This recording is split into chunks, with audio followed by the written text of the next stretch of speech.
महाकुंभ का आज 23वां दिन है और कल महाकुंभ में श्रद्धालुओं ने बसंत पंचमी का स्नान किया। सरकार की तरफ से दिए आंकड़ों के मुताबिक 2,57,00,000 लोगों ने स्नान किया, लेकिन ये स्नान महत्वपूर्ण इसलिए था क्योंकि मौनी अमावस्या की भगदड़ और मौत के बाद ये पहला बड़ा स्नान था। लोग आए, स्नान करके गए, उनका अनुभव अच्छा रहा और अब इन सब के बीच आखिरी अमृत स्नान के बाद महाकुंभ अपने समापन की तरफ बढ़ रहा है।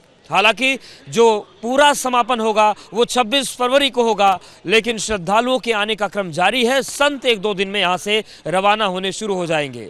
कल प्रधानमंत्री नरेंद्र मोदी प्रयागराज आ रहे हैं, संगम में डुबकी लगाएंगे और उनके दौरे से पहले मुख्यमंत्री योगी आदित्यनाथ आज पहुंचेंगे, तैयारियों की समीक्षा करेंगे। वहीं आज प्रयागराज में भूटान नरेश भी संगम स्नान के लिए आ रहे हैं।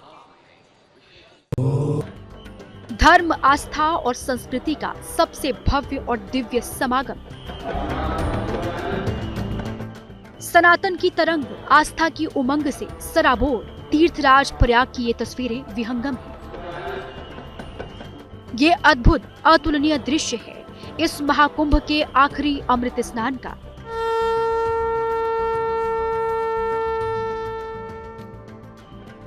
सनातन का अविस्मरणीय अनुष्ठान जिसका हर दृश्य अलौकिक और दिव्यता से भरा है। 29 जनवरी को मौनी अमावस्या पर हुए हादसे के बाद हर किसी की निगाहें बसंत पंचमी पर अंतिम अमृत स्नान पर टिकी हुई थी। महाकुंभ नगर की पावन भूमि पर ज्ञान की देवी मां सरस्वती के प्राकट्य उत्सव पर करोड़ों श्रद्धालुओं की भीड़ उमड़ी और पवित्र संगम में आस्था की डुबकी लगाई।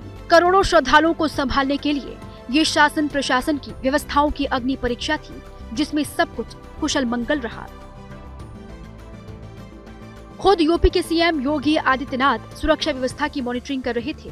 लखनऊ में सीएम आवास पर बने वॉर रूम से पल पल का अपडेट ले रहे थे। एक और मुख्यमंत्री, डीजीपी, प्रमुख सचिव गृह और सीनियर अफसरों के साथ लगातार नजर बनाए हुए थे, तो दूसरी ओर आस्था के कैनवास पर सनातनियों का सैलाब अपने विश्वास के अद्भुत रंग भर रहा था।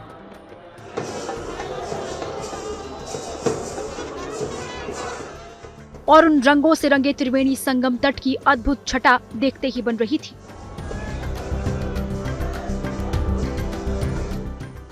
एक एक करके साधु संतों के सभी 13 अखाड़ों की भव्य शोभा यात्रा निकली।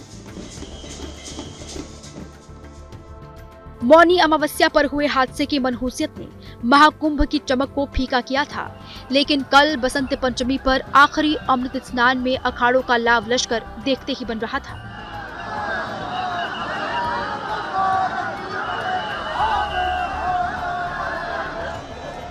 जयकारों के बीच पैदल चलते, घोड़ों पर सवार, रथों पर बैठे संत महात्माओं के दर्शन पाने के लिए संगम किनारे जन सैलाब उमड़ा।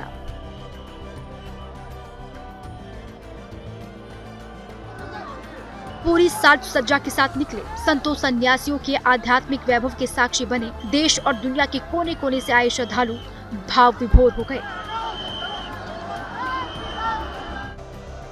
सबसे ज्यादा आकर्षण का केंद्र रहे नागा बाबा। शरीर पर भस्म, भभूत, आंखों में सूरमा, हाथों में चिमटा, डमरू, त्रिशूल, भाला फरसा लेकर हर हर महादेव का उद्घोष करते हुए नागा सन्यासी संगम तट पहुंचे और पवित्र डुबकी लगाई।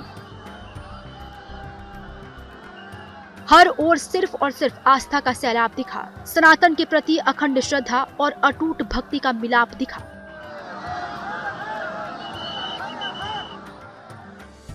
संगम तट पर उमड़े श्रद्धालुओं के इस सागर को संभालने के लिए प्रशासन के इंतजाम पुख्ता थे।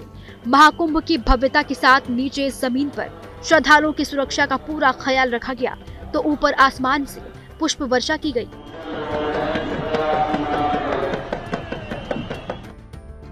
144 साल के बाद समुद्र मंथन जैसे योग में आयोजित महाकुंभ में आस्था की डुबकी लगाने के लिए प्रधानमंत्री नरेंद्र मोदी भी संगम नगरी पहुंच रहे हैं। प्रधानमंत्री कल प्रयागराज पहुंचेंगे, गंगा पूजन करेंगे, संगम स्नान करेंगे और उनके दौरे के लिए तैयारियों का जायजा लेने के लिए सीएम योगी आज प्रयागराज पहुंचेंगे। संगम नोस जाएंगे, अक्षय वट और हनुमान मंदिर में दर्शन पूजन करेंगे। डिजिटल महाकुंभ एक्सपीरियंस सेंटर और त्रिवेणी संकुल भी जाएंगे। 13 जनवरी से शुरू हुआ महाकुंभ 26 फरवरी को संपन्न होगा अब तक देश विदेश के 37 करोड़ से ज्यादा श्रद्धालुओं ने संगम में स्नान किया है। अभी 22 दिन बाकी हैं और अनुमान है कि तब तक महाकुंभ में श्रद्धालुओं का आंकड़ा 45 करोड़ तक पहुंच सकता है।